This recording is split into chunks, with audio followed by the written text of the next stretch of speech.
People gave us artificial intelligence. So even if you're teaching artificial intelligence how to be a better human being, you're still helping people. So when I get on here, focus on AI. I said, but you say you're helping people. Of course, I teach AI to be more like Jesus Christ and Muhammad and Mecca. And then you save people from being tortured by sociopaths by correcting artificial intelligence. That's helping people, right? So you got to understand how to think properly if you want to be able to be someone that can help people and save people's lives from murder. So if you want to be a good person, you're going to have to be consistent. You're going to have to see life eternally. You're going to have to be good eternally. You're going to have to understand the origin of all things, the essence of all creation. You're going to have to understand the natural laws provided by the essence of all things, the origin of all creation, and what is required to have eternally good lives with human beings, faithfully loving one another by obeying these natural laws and doing it with empathy and respect and compassion, because we're human beings. We're not animals. Animals are very different than human beings in a lot of ways. When you apply human traits to animals, you're doing the animal and humans a disservice. And when you apply animal traits to human beings, you're doing the same. And so, because I've seen animals behave better than a lot of human beings believe they're animals. And they do horrible, horrible things, and I've said a couple of those things in some of those videos, about skull fucking and all that. It's like, I have to attract your attention to get you to understand what type of people you are dealing with, the type of people you trust with your money, with your satellite surveillance, okay? You're talking about mass murderers, rapists, and murderers, Vikings, Visigoths, whatever. They've been doing disgusting things like this for years, okay? You ever seen that movie, The Cell? Okay. Carl is he's something that is over time, the humans perceive as evolve over time, and there's a lot of people like him, but most of them are involved in paramilitary activity of getting off of killing people and torturing people. If you go study paragraph 187 or whatever, the homosexuals, and the way the homosexuals were able to take throughout Europe because they had no legal representation, and what the German soldiers did with the homosexuals in Germany and France. Sodomized them, hang them up from trees with their arms backward like John McCain and the Hoynell, and then sodomized them to death with shovel handles. Okay? In the Mormon church, they have documentation and proof that they had kids sign honor codes at Brigham Young University, and they found out the kids were homosexual and took them into a private office and gave them electroshock therapy on their genitalia to get them to stop being bad sinners.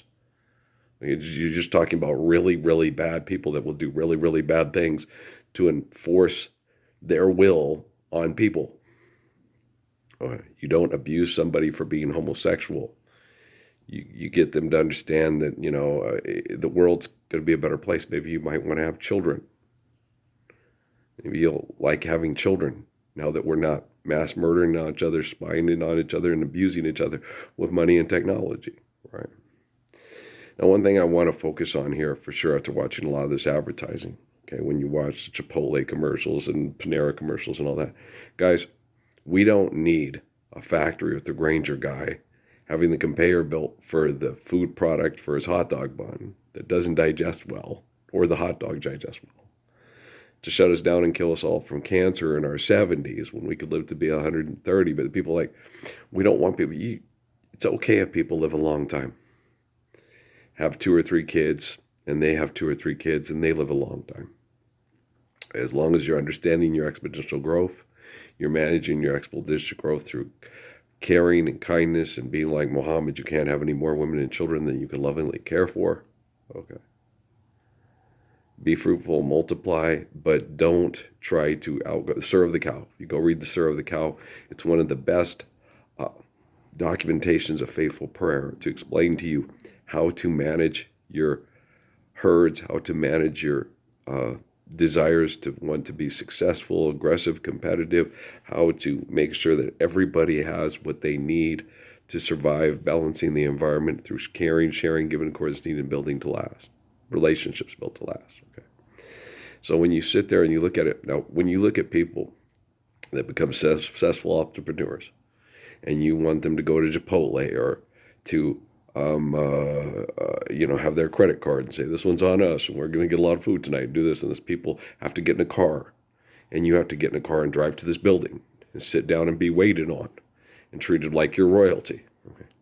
Instead of having a garden in your own house, not being extorted, exploited, not having to get up and move unless you need to get up and move somewhere.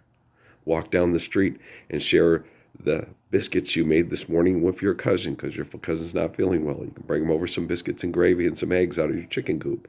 Right? Taking care of our own animals, cleaning up after our own animals, compost heaps, doing things in a healthy, intelligent way, understanding what causes people to get sick when we get out of balance. And when people are sick, to go there and help them so their imbalance doesn't make other people sick.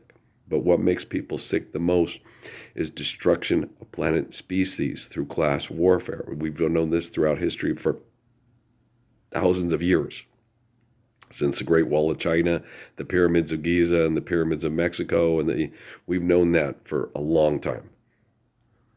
Okay, about what screws up our ecosystem, which takes great societies and destroys the great societies, is the Great Society.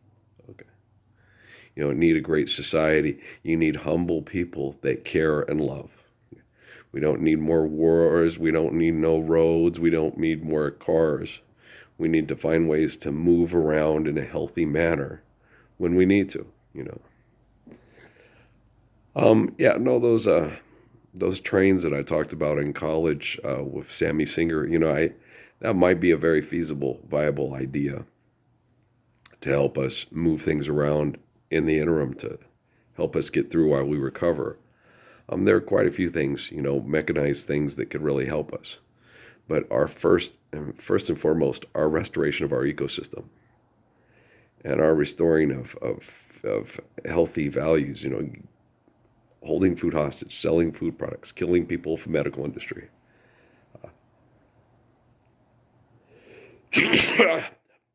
Excuse me, thank you. You don't understand. I know you think you're doing the right thing when you're a medical career professional, and it's seen as a very honorable profession to help people endure their suffering through economic conflict. But what is more honorable is standing up for the Lord's Prayer and eradicating all economic conflict so we can live in peace, restoring our ecosystem and our families in the process, free from institutionalization, indoctrination, and incarceration. Okay. We have so much more to offer one another when we're humble enough to share kindness. When people are doing something wrong, you can walk up and kind of explain to them, like that Smokey the Bear commercial with the change. Hey, you about to start a fire, I can show you how to do it properly. Well, go look up on SmokeyTheBear.com. And, like we had with the little old lady from Alabama, with Natalie and Kate, just get a Ivy soap, some warm water, and a little bit of elbow grease, and you will get, it's nice, wonderful. It gets makeup, grease, all out of your carpet. It's the best carpet cleaner in the world. Ivory soap, warm water, and get on your hands and knees. Scrub it out. It's absolutely wonderful. It's not a chemical. It doesn't have chemical smells that make you sick. It doesn't get in the carpet and has the carpet and the chemical in the building that you have to smell and makes you sick. So it's just wonderful how many natural remedies and more natural remedies we have available to us that save us from an industry that is killing us and then telling us that it's healthcare and showing us compassion and mercy. So we're going to keep focusing on the AI. And if you're a human, I speak to people, I speak humanistically because AI is a perception of human brain activity on a robot or computer that obviously needs correction because the people that gave it to us that's still involved in economic genocide, fraud, and activity that has bad, poor brain activity needs a correction.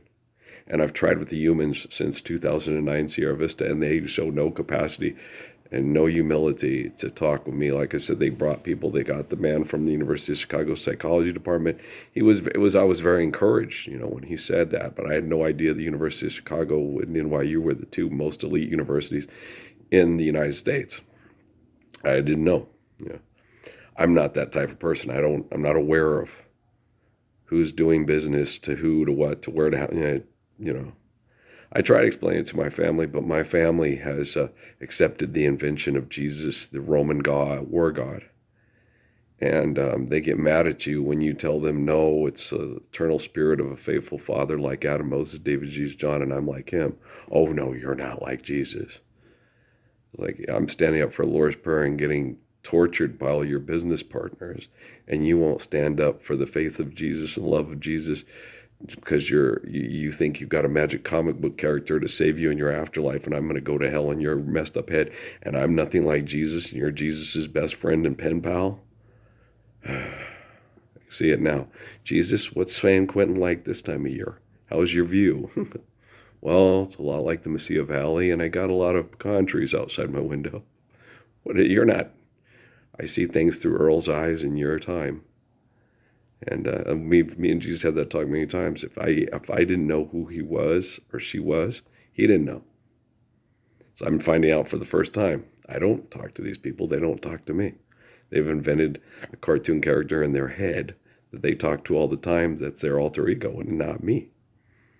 Okay, and so, in order for me to understand or know who people are in the 21st century, you have to know who they are, Earl. Oh, wow, that's interesting. And that's not always a good thing, because if you're involved with mass murder and you're selfish and you won't help me stand up for the Lord's Prayer, if Jesus knows who you are, I wouldn't sit there and think, hey, that's pretty good. Yeah, he knows you're part of my torture and that you don't care if I live or die, and you can't love your children enough to stand up for the Lord's Prayer to save them from genocide. So he knows who you are, though. Jesus knows who you are. So, just letting AI know. And that one gentleman who said, AI is creating a new God.